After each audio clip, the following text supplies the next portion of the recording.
Ladies and gentlemen. Ladies and gentlemen. Podcasting since 2005. Check it out. You're listening to Gamertag Radio. Back on the scene. With your host, podcaster Hall of Famer Danny Pena, the always opinionated Paris Lilly, and from outside of the norm, Peter Toledo.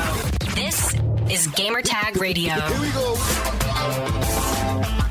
All right, welcome to Gamertag Radio episode 703. This is your host, Danny, and also joining me this week, by the way, no Paris this week, but we have Pete in the house. Pete.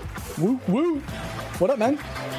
Everything's good, man. Look, I haven't shaved. I'm stressed out, man. I've been playing a game here that I can't say what it is, but it's very stressful. That's all I have to say. It's all good, but we have a special guest. Yep. Yeah, we've got another clean cut, individual on the show, unlike your haggard self, Danny. We have Ethan Young, the producer of Middle-earth: Shadow of War Mobile. Thanks for coming on the show. Appreciate it, man. Yeah, thanks for having me. Happy to be here. All right, man. Ethan, tell us a little bit about the game, man. Yeah, so the game, it's basically, it's in the Tolkien universe. It's very similar or related to the Shadow of Mordor, Shadow of War console game, but it is a standalone product for mobile. So we're really excited about it. It launches tomorrow on Android and iOS. So anybody listening, please check it out. We're really excited about releasing it. Yeah, and look, Pete, I pre-registered. And I already got my copy. So if you did pre-register, you probably got the copy of the game early. But it's officially coming out worldwide tomorrow. So make sure to download everything, man. So it doesn't matter Android or iOS. So any questions, Pete? Yeah. So I have a couple of questions. Obviously, this is like you said, it's in the Tolkien universe. And you said it's not related in any way, shape, or form to the other ones. Is this a standalone story all on itself? Does it have any kind of interaction with the full Tolkien universe and the previous games or the games coming in the future? Yeah, exactly. So it's a standalone game, but obviously, it involves the same characters. So we follow Talion's story through Mordor to defeat, the Dark Lord Sauron. So we worked very closely with Monolith to develop this game and to make sure that it was sort of consistent with the lore. That was something that was hugely important to us. So it is standalone, but there's a lot of familiar faces. You'll see Ratbag in there, Celebrimbor, Talion, a lot of characters that players are really familiar with. So we're excited to be able to bring them to mobile. Another opportunity for players to check them out. Yeah, so I was watching a video earlier today, and there was a lot of questions of people asking if Ratbag is in there. So apparently he's in the game. I know one of the trailers we were watching earlier. I think somebody says his name or something to that effect. I'll be playing it in the feed later. But yeah, I'm glad to see that some of the older characters are being brought back in, and it brings some familiarity for people who have played the game in the past. Totally. Yeah, we're really excited to bring back some of those fan favorites. It's all about team building this game and assembling a roster of different champions. And Ratbag was one of our favorites, so we made sure that he got in there. Awesome. So being a Middle-earth game, most important question, especially because I'm looking forward to the other game from the game from Monolith that's coming out soon. Does the Nemesis system return for this iteration of the game? Yeah, so that's something that obviously, as we were developing the game, we looked at the console game Shadow of Mordor really closely, and that Nemesis system was obviously something that resonated with a lot of people. So that was a core pillar for us. We wanted to make sure that we replicated that as best we could. So in our game, there actually is a Nemesis system. All the orcs are procedurally generated. The cool thing is that if you're playing and I'm playing, we'll actually have a different set of orcs that we fight against during the campaign. So there's a whole bunch of different looks, different nicknames, very similar to the console game. They react to how you play against them. If you use a fire skill against them, maybe the next time they'll be more resistant to fire or get enraged by fire. So there's a lot of really cool things we did with that. And I think we did it justice. We tried to incorporate that. That was hugely important for us. So yeah, it's in there. Yeah. Was there any challenges? Because this is a pretty big game though. That's coming out. It came already in the consoles and stuff. But for mobile, Has there been any challenges when it comes to like story or just the characters or anything while developing this game? Definitely. I think one of the biggest challenges for us was making sure, like I mentioned earlier, that it was consistent with the lore. Obviously, it's such a well-established world. There's a lot of, predefined characters. And so like I said, we worked really closely with Monolith to try to figure out, a story and narrative that was, suitable for a mobile platform, but still consistent with the Lord of the Rings universe. So that was definitely a big challenge for us, but it was something that we were really excited about, just being a part of it. Yeah, I know you guys worked on a lot of other games and stuff. How's been an experience so far, working on this and the previous games too for your company? It's been fantastic. So we did The Walking Dead Road to Survival a couple of years ago, which is still around. And we took a lot of those learnings from that game and applied it to this one. So there's definitely, a lot of parallels, a lot of things that we used and a lot of learning experiences. But working on this game has been fantastic. Like I said, Warner Brothers, Monolith, Xantz, they've all been fantastic, the partners to work with. And it's one that we're really excited about, definitely. What is going to be the overriding thing that's going to make players want to continue? Is there going to be any mini or microtransactions available in the game? Is it going to be, and one of the things that people hate to hear, but is this going to be a pay to win type scenario? Yeah, so I think one of the things that we're really excited about, and obviously that's something that we're very cognizant of, but I think one of the things we're excited about is that we'll have events, all the characters will be accessible, and you can get them without paying. So we made sure that it is accessible to all players. There are in-app purchases and microtransactions, but we wanted to make sure that all the gameplay was accessible. So that was something that we definitely kept an eye on during development, and we'll be making iterations and tweaks to make sure that is the case moving forward. You said events. What type of events you talk about? Just lots of events. So obviously, it's a mobile title. We're planning on, extending this game and releasing updates into the future, for conceivably years. So I can't get into too many details now, but there will be a lot of really cool events. Like I said, we're drawing a lot on our previous experience, just having different types of things and modes and gameplay for players to engage with. So that's coming soon. I can't get into too many details, but there'll be a lot more content and updates for players to engage with soon. Is there going to be any benefits? Like, let's say I already have this game, right? And I'm also getting the game for the console. Is there going to be anything special because I have the mobile game too? Yeah, we were thinking about that. It was definitely a discussion that we had. We ended up not going that route. We thought that our resources were sort of better spent focusing on developing as many features and the best game we could for the mobile version without the tie-in. I wouldn't say it's a foregone conclusion, but as of now, there isn't any sort of tie-in like that. This being a mobile game, is there going to be like a friend party up system where you can go and group up with friends, or is this purely a single person, on their mobile device type game? Yeah, that's a great question. I think, again, one of the core pillars for us was making, because it is a mobile game, social components are so huge. I think that's one of the things that we've seen on previous projects that to me is incredibly rewarding. So we have like it's called fellowships. It's basically a guild system where you can group up with friends, discuss strategy. There's a guild chat. We also have a global chat. So there's a lot of social features in there. And that's one of the things that is really exciting for me. You see these communities develop of players that play similarly.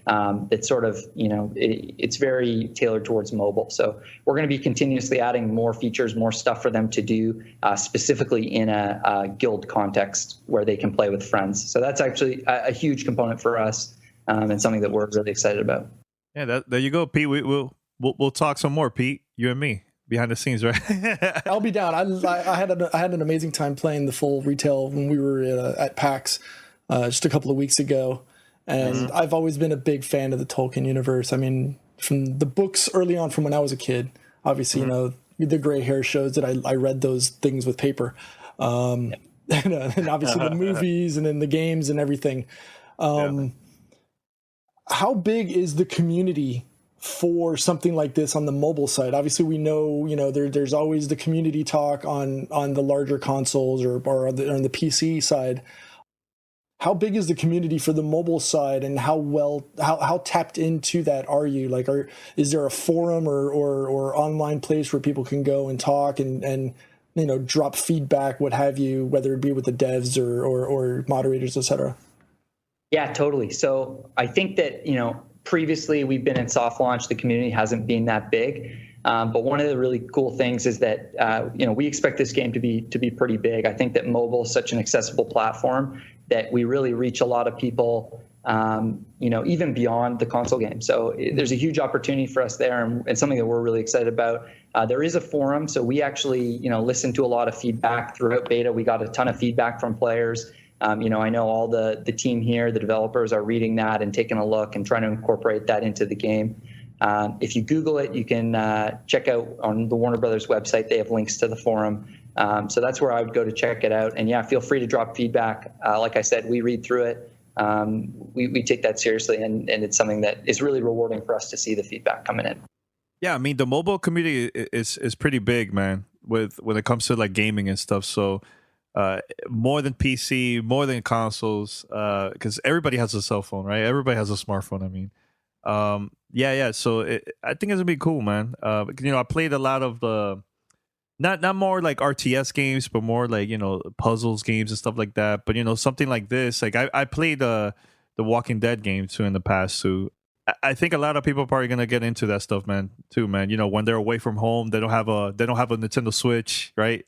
They have a smartphone, so they'll probably will get into it too, man. And it's perfect timing too, because it's like a few weeks before the official launch of the game for the console, for Xbox One and everything, man. So this is like a perfect time for you to get into it too, man. So yeah.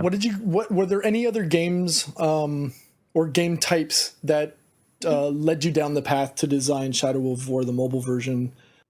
Because when I see the gameplay, I see a lot of hints of like League of Legends, where you're running down and it kind of gives me the feel of like a single player bot lane type experience. Were there any other games that were kind of like an influence to how you wanted to design the game to come out with? Totally. Yeah, that's a great question. I think that when we're, concepting the game and coming up with the game, we really like to borrow bits and pieces from a whole bunch of different games that we think are successful. So League of Legends, definitely, that was a huge reference point for us. And you can see that in a lot of the gameplay and some of the skills and abilities that we use. So a lot of those MOBAs definitely were a good reference for us. We also took a lot of learnings, like I said before, from previous titles that we've done in sort of the mobile RPG space in terms of the progression and stuff like that. But looking forward, on future updates, there's a ton of cool games. We reference a lot of different stuff, some things that people might be surprised about. So, I would say we definitely took a lot of inspiration from some of the MOBAs, from some of the, the RPG mobile games that are out there, and then as well some of our past learnings. And of course, the console game. I mean, working with Monolith was such a treat. They gave us a lot of insight into, the way they did things for Shadow of Mordor and Shadow of War. So we tried to borrow that and leverage that as best we could. You got your chance, hawk it. Where can aside from where they can get the game, obviously the iOS and Google Play Marketplace. More information on the game. Actually, no, you said you were saying, Danny. Yeah, I have one more thing to say. So, what type of like iOS or how old is the smartphones in order for them to play this game? Because people that probably have like some old iPhones or some old Android devices, so. That's right. We don't support everything, but that was one of our considerations when building the game. So we support most devices. I can't list them all, but I think, within the last 5 years, you're probably safe. We also have like graphics settings, which is something that's pretty cool. You don't see a lot of mobile games doing that, but if you want to run the device, at a higher FPS, you can sort of drop the graphic settings down a bit. So that's something that we're doing as well, but it should support most devices. Maybe not your 90s cell phones. 90s cell phones. Yeah, that's good. Just in case. That's good. Yeah. So one last question. is it formatted for the larger iPad screens? Because I know that sometimes with mobile devices, especially on the iOS side, either you have to play it in iPhone mode or you get it stretched. The second question would be, is it iOS 11 ready? Because I know that one just dropped, about a week ago, and obviously my iPhone is slower as a result. But is there any issues with the newer iOS release? Yeah, so we both of them. So for the iPad, it should be playable. It should be it's optimized for the iPhone, but iPad still works just fine. And we actually make continuous optimization. So we have a proprietary engine that we use that actually allows us to set up the layouts and the screens on both aspect ratios. So we're making improvements to that. Same thing for iOS 11. It should be supported. It works. We're still trying to iron out some kinks and make sure that it's runs as smoothly as it can. But yeah, it is supported on iOS 11 as well. All right. Well, thanks, Ethan, for the interview, man, and good luck with the game, man. I already have mine downloaded, so I'm ready. I'm ready to try this out. So. Thank you guys so much for having me. Like I said, for all the listeners, please check us out on the App Store and on Android, on Google Play as well. We're really excited for the console release, and hopefully the mobile game will excite you guys as well. Yeah, and it's free. It's free. Totally free. Totally free. Check it out, man, for sure. All right, Ethan, thanks a lot, man. Back on the scene. This is Gamer Tag Radio. Voicemail at 786-2737-GTR. Tomorrow, actually, by the time you hear this, I don't know if it's going to be 100% or not, but I have to go to the store early tomorrow because I'm on a mission. I'm on a mission to find a Super NES classic. I know a lot of people don't care about this. I do, because that to me, Super Nintendo and Dreamcast are like my top all-time favorite consoles ever for me. So, like I got the NES classic. Love the system. It's cool. I play here and there. It's been a while, right? But Super Nintendo, to me, still to this day, I play a lot of old games from the Super Nintendo era on my 3DS. I wish they could do that on the Switch, but they can't for now. But they're probably going to add that later. But I'm on a mission. I'm on a mission to find this console, man. I'm going to try my best to record my experience of going to stores, different stores, finding this and everything. And anything that I captured from my experience, I'm definitely going to put it on the podcast. I want people to hear it, man, because it's going to be pretty funny. So you're probably going to hear me very excited or very mad, one of those two. So stay tuned. That's going to be a lot of fun. But so my question, my question with regards to that. Oh, wait, hold on. I haven't finished. So I've been reading, because I've been reading people that been leaking lists of different retailers, like how many they're going to have per store. So far, what I've seen is Best Buy has the most that I've seen out of everybody. Some stores are going to get 40. Some are going to get like 70 or 80. So I'm very excited. My brother is also going with me to the store because he also going to get a Super Nintendo classic. So it's a personally, this week has been great.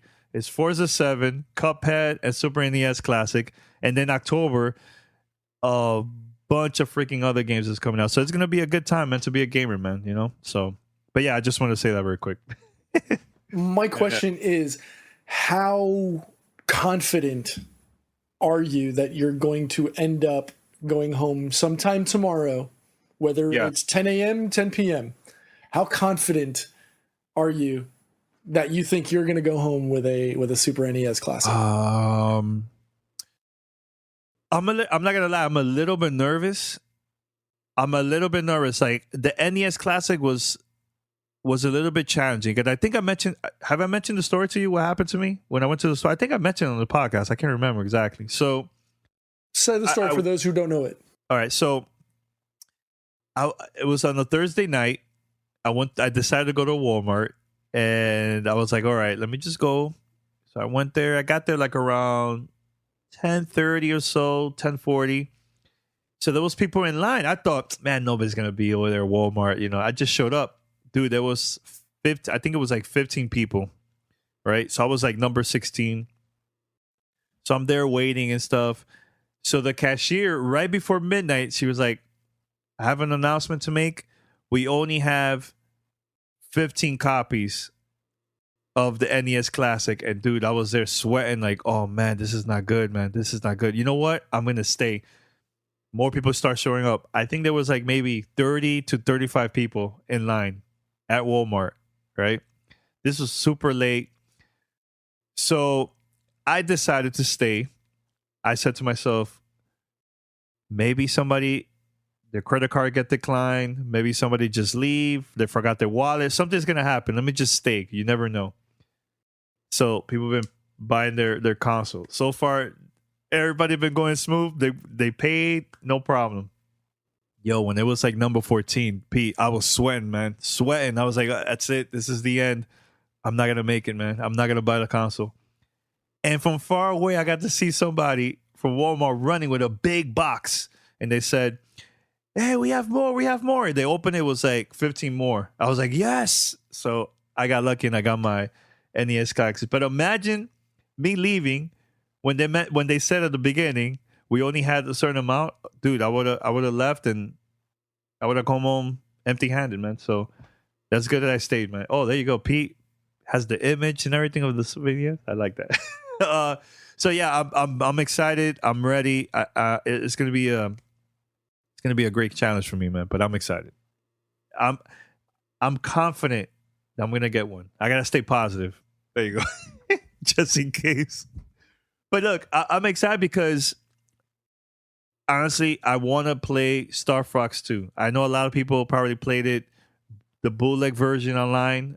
I haven't. I want to get the full experience with the console, 2 controllers, everything on my TV, and enjoy it, man. So we'll see. So what's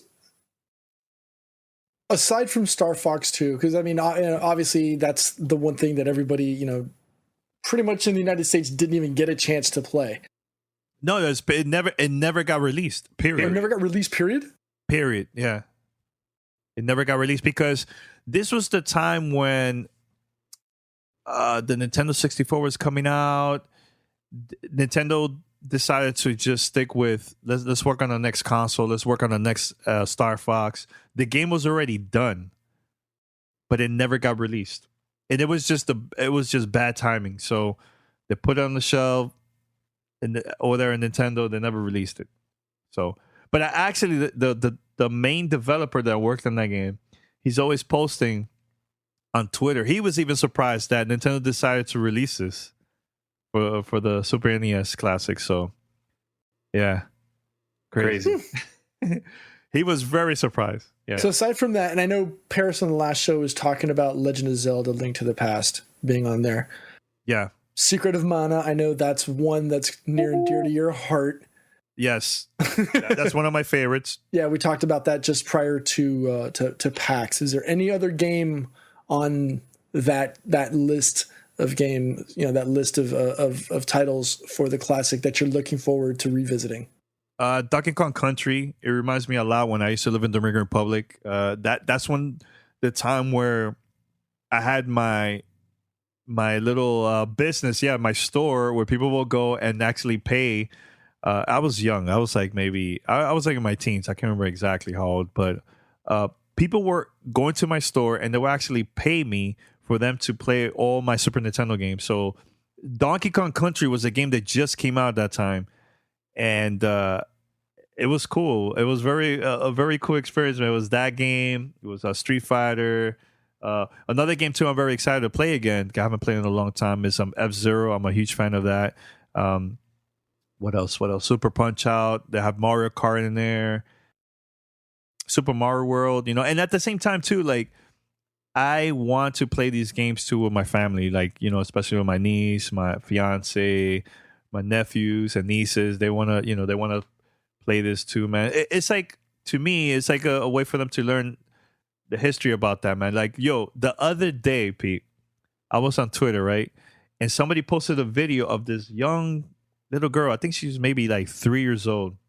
She had the Game Boy Color, right? And instead of using the buttons, she was swiping it like if it's like an iPhone. The whole time she's like this, like going like this to a Game Boy Color. When I saw that, I felt so old. And I was like, oh my God. Dude, there's a lot of kids. There's a lot of kids that they've never had a chance to play that, man, you know? Is there a title there that is like a waste of space that you're like, why did they put that on there? Oh, you know what? Let me check out the list, man, because I don't remember. There's Super Mario World, Legend of Zelda, classic, F-Zero, classic, Super Metroid, classic, Street Fighter 2 Turbo, okay, Super Punch-Out, Castlevania 4, Donkey Kong Country. By the way, pause right there, pause. Castlevania 4, one of the best soundtracks. I'll put it up there with Streets of Rage 1 and 2, but go ahead. All right, so Castlevania 4, Donkey Kong Country, Mega Man X. I'm gonna be real. I am not a huge fan of Mega Man X. I've always been like I'm more of the older Mega Mans, but Mega Man X, there's a crowd that they love that. I just wasn't my thing. But go ahead, P. Kirby Superstar, and that's 8 games in one. So essentially, you're getting 29 games in total. Yeah. Does that count as 29 in total? Because there's 20. There's the 20 games, and there's the Star Fox 2, and then or 27 or whatever. Final Fantasy 3. Ooh, one of my favorites. Kirby's Dream Course. I think we just found the one. We found the one that you're not looking forward to playing. It'll never get turned on. I've just never been a huge Kirby fan. I don't know. I don't care much. Yoshi's Island.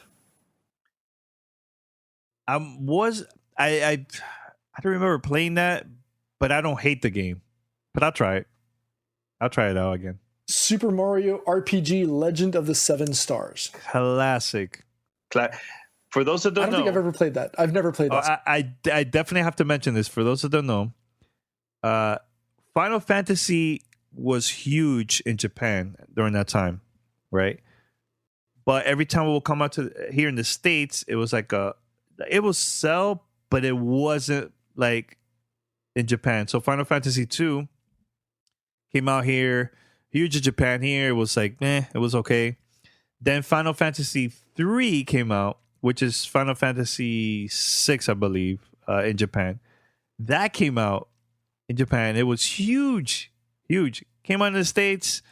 Yo, to me, one of my favorite games from Final Fantasy series. Like, I put this higher than 7. I know 7 a lot of people like because of the story and everything, but to me, challenge-wise, 3 was freaking hard. That came in the States, and it was okay. The sales wasn't that big, right?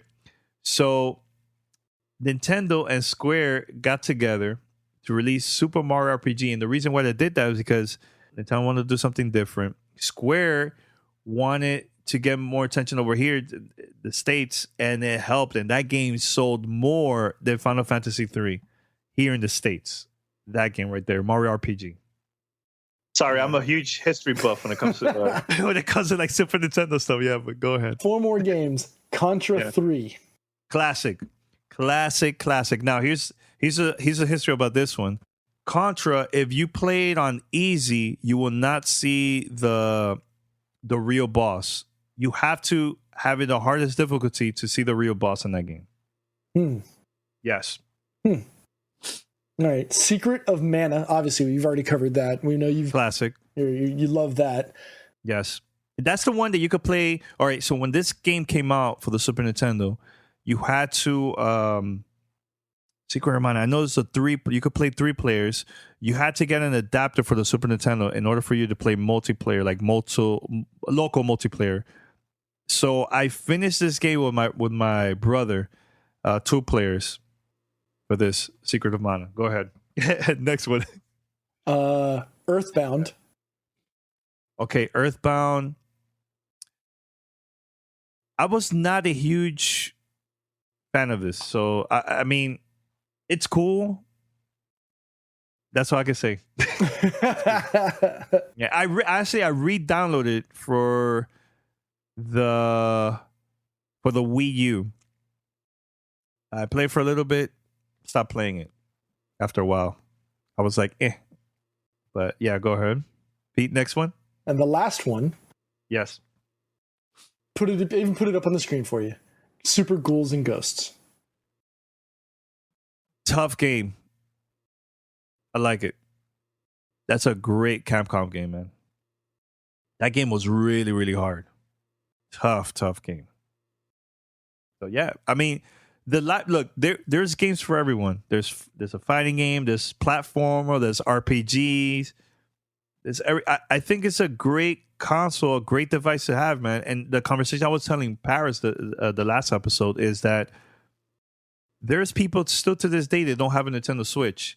Maybe they don't have the money to pay for a Nintendo Switch, but I bet you they could get easily $80 and buy a device like this. And honestly, there's a crowd to this day that all they play is the old games. They don't even play Xbox. They don't play PlayStation. They don't play Nintendo Switch. They play retro games.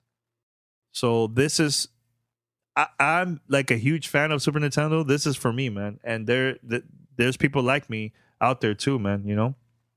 So, but I do want to say this. Like, I personally think that the Super Nintendo had one of the best controllers ever at that time too, man. At that time. So that qualifier, you threw that out there right at the end. They're like, no, because I put right now, I like the Xbox controller. You know, I put it up there too, man. So yeah, sorry, I've been talking a lot. No. Hey, I'm not the Nintendo person, so I gotta live through you with the Nintendo stuff. I mean, I know we've heard Paris's stories of the first mini, and what happened with his is the exact same reason why I'm hesitant to go out and buy an NES classic period, whether it be the original or it be the Super NES.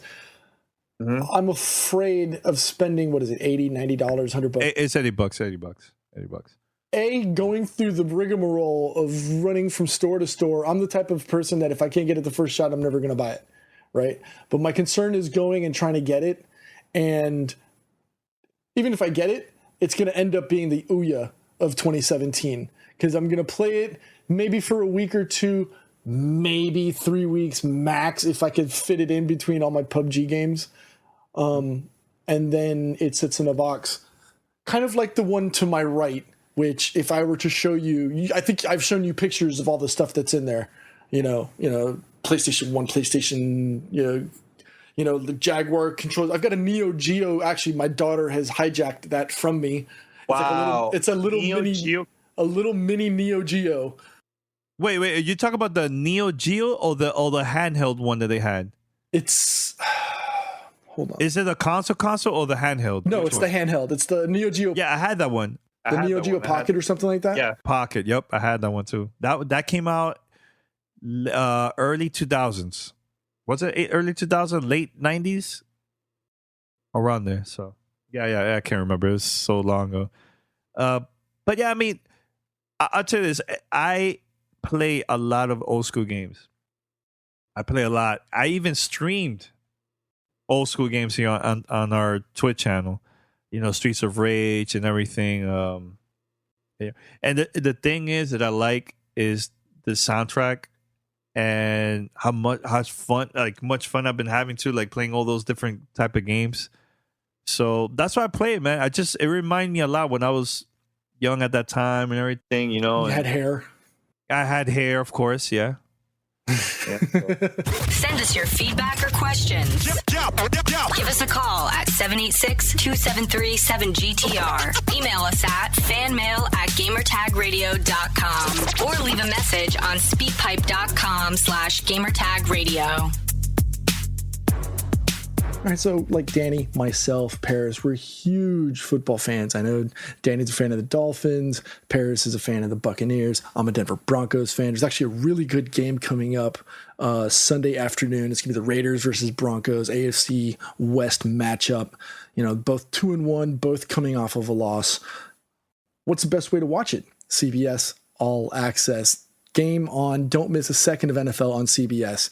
With the All Access subscription, you can stream local market games live and get full game day coverage on TV-connected devices and tablets.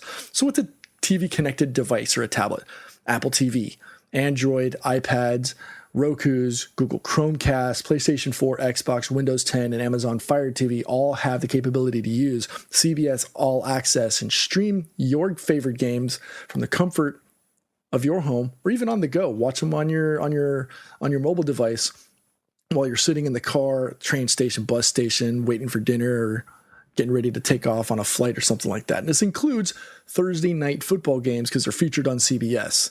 All you have to do is get a subscription for CBS All Access, and you don't just get football games either. You can get special live award shows like the Emmys, etc. You can get news, fall premieres, and more, and access to over 9,000 current and classic episodes on demand. So all you have to do is start your free trial now at cbs.com/NFL. Back on the scene. This is Gamer Tag Radio. Paris calls the Game Gear the GOAT. I'll tell you this. I had a Game Gear. I will not call that a GOAT. I'll call it the GOAT of sucking battery life. Yo, I had the Game Gear. This is when I used to live at the Dominican Republic. I had a Game Gear. You know, the great thing about that device is that when it's like nighttime, you turn it on, you have the screen, it works, it's good, and you play it, right? But it just like the battery, man, it was so bad. So bad. So I had the Sonic game I had for Game Gear. Now, when you play the original Game Boy, if you play that at night with no lights, oh my God, what a disaster. You can't see anything, man. Unless you have the special accessory. It has like a special light that will focus on your screen and everything. That's the only way you could play the original Game Boy on that, man. And didn't it have a TV tuner? Yes, it did. Yeah, the Game Gear. Yeah, yep. For 3 minutes of video. Like that, Sega was thinking they were ahead of its time when it comes to that, man. You know, so that was pretty cool. So I think I tried that out too. The TV tuner for the Game Gear. Oh my God, I totally forgot about that. Woo. Wow. Yeah, man. But that battery was pretty bad, man. So speaking of new or of consoles, right? Obviously, the old school epic device of all time, the Atari, has come back, and so now there's a new console coming up. What are your thoughts? The Atari box. I need to know more about it. Like, it seems like they're promoting a lot of like, yeah, you could play games, you could stream and all this stuff, but every other console that came out, you could do the same exact thing. So I just need to know more. What's so special? Why should I buy this? I believe it's going to cost between $250 to $300. Mm-hmm. So to me, I need to know the games. What are the games that they're going to have available? I know you could play the old Atari games for that, and I mentioned this many times during my speaking gigs and stuff. That Atari 2600 was my first video game console. First one. It was Defenders, Pac-Man, and I believe there was one more, Asteroids. Those were my three first games that I got for my Atari 2600. So I need to know what else I could play besides the old games. $250 is a lot, man. No, I agree. And putting it in the same price tag as an Xbox One X, or not, Xbox One S, or the original PlayStation 4. Knowing that you've got that back catalog of Atari games, knowing that you, Danny, of all people, are such a fan of history and classic games, I agree with you that I think the price tag is wrong. I think the price tag is more because they've got to recoup the cost of developing and marketing and building. I love the aesthetics of the box itself. They're using Linux, so I don't. There's really like an OS cost short of the development component of designing the UI and essentially porting an emulator to play your games. Yeah. I'm surprised to hear though that you don't have an interest. I'm curious about this. It all depends on the games. Like what type of games I could play. if I'm gonna pay $250, I hope it's not only because to stream games, not to stream movies and play old games. I want to see more than just that. I think right now they're just releasing news here and there to start getting a buzz. But I'm curious. I mean, the device looks cool. As a person that had an Atari 2600 back in the days, I'm curious about it. You know, and it's good. Atari's coming back. That's cool and all. But I just need to know more about the console.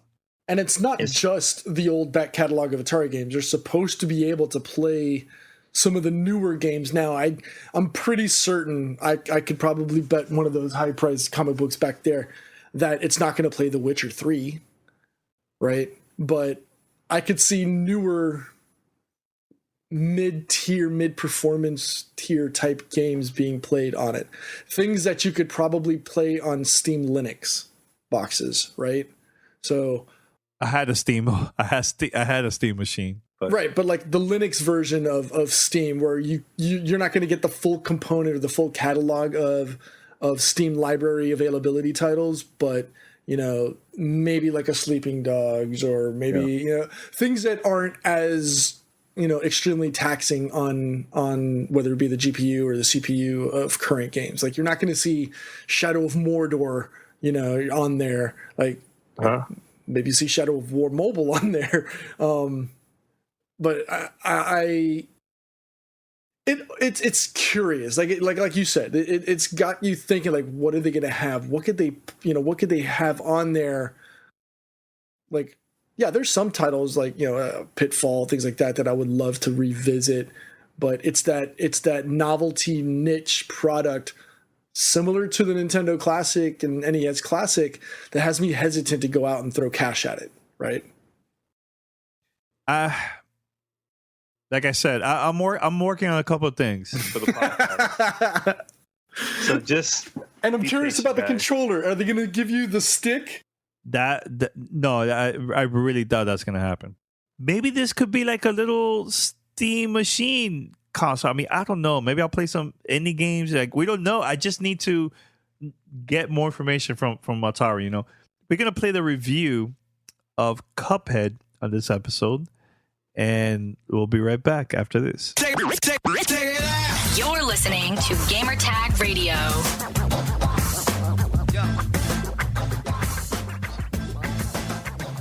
Well, Cuphead and his pal Mugman, they like to roll the dice. By chance they came upon Devil's Game, and gosh, they paid the price.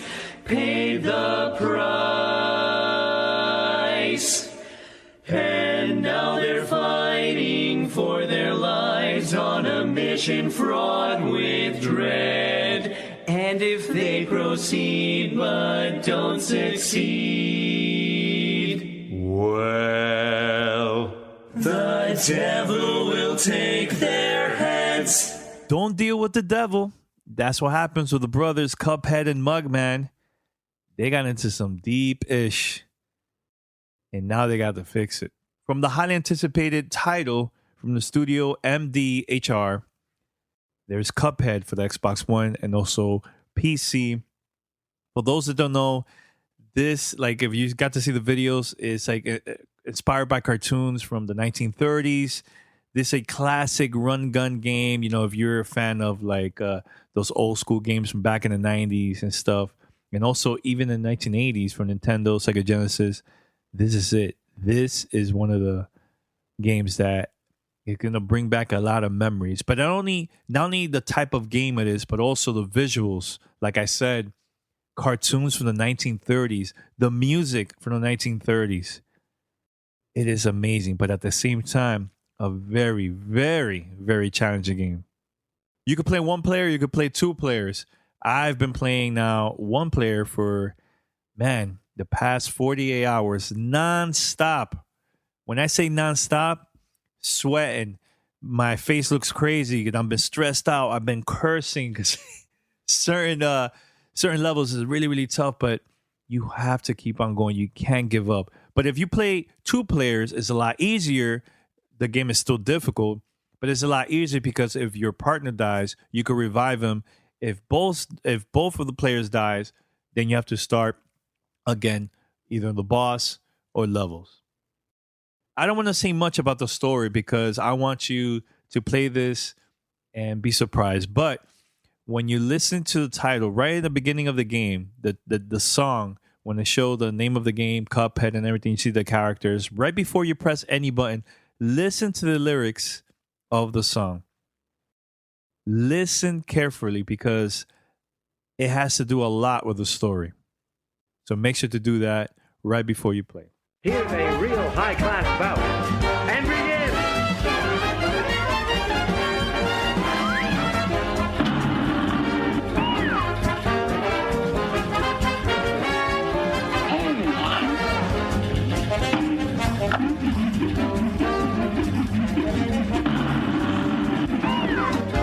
The animation is hand-drawn, which is crazy that the developers on this game, actually 3 of them, worked on this for a while now.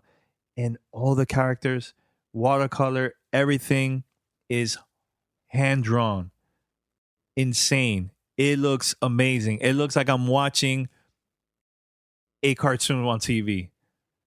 Wow. Amazing. I have never seen this ever. And, every time I go to E3, I had a chance to play this game a couple of times now. One was behind closed door, while waiting for an interview. We were just sitting there. I'm like, oh, what is this? And it was Cuphead. So it was still early. And now that I get the final product, let me tell you, this is worth more than $20. It is so much fun. Very, very challenging. Let me stress this a lot. It is challenging. This is not an easy game. I can see why a lot of the journalists were like super stressed out and they couldn't get far, man, into the game because it is that tough. All the bosses, even the regular levels where you need to go in order for you to upgrade your character, you need to go to these levels. Even in the beginning of the game, if it takes a long time, I highly recommend you, before you go to the boss battles, finish the regular levels. That one, about those levels, you can't change difficulty. You can't. All right, you just got to play it, figure it out, collect as much coins as you can, and with that, you go to the shop and upgrade your character. Very, very important, because let me tell you, there's some bosses that if you never upgrade your character, forget it. I don't know how in the world you're gonna pass that, but it's a lot difficult, man. So highly recommend it. Now, another thing too that I need to talk about, which is very, very important, and I think is very smart for the developers to add this in the game. So there's 2 difficulties every time you play against a boss battle. There's I think like a simple game, like a simple difficulty, and also regular difficulty. My advice is try the simple one. Get to know the boss, how it is and everything, right? Once you finish, you go back and play regular. And there's a reason why you need to go back. In order for you to unlock World 3, you need to pass every single boss on regular. Every single one of them. World 1, World 2, and then you could go to World 3. And in order for you to unlock the finale, you need to, once again, finish every single boss, regular difficulty, World 3, and then the finale will open up and unlock, which is great. I think that's great. And I'm super curious to see how a lot of these journalists are going to be reviewing this, because let me tell you, this game is not easy. It took me forever. My thumb is all messed up. I got super stressed out. Now I'm like in a good position right now, because I have over 70% now done. I'm on World 3, almost done with World 3, and I'm about to get to the finale. And it's good that I haven't finished the game yet, because I want to be surprised and not rush the finale just to talk about it on the show, But overall, if you check my achievements and you check my also the hours I've been playing this nonstop. I think I've been playing this more than Forza 7, which I also got it the same day. And the reason is because I love this challenge. This is a really good game. I haven't played 2-player mode yet. I am thinking about doing that with family and friends and stuff to try it out. But a lot of people are going to be asking me, Danny, is it worth getting this game? Yes, it is worth getting this. If you're an Xbox owner or even a PC owner, this is highly recommended. You could pay between 14 to even $20 to get this game.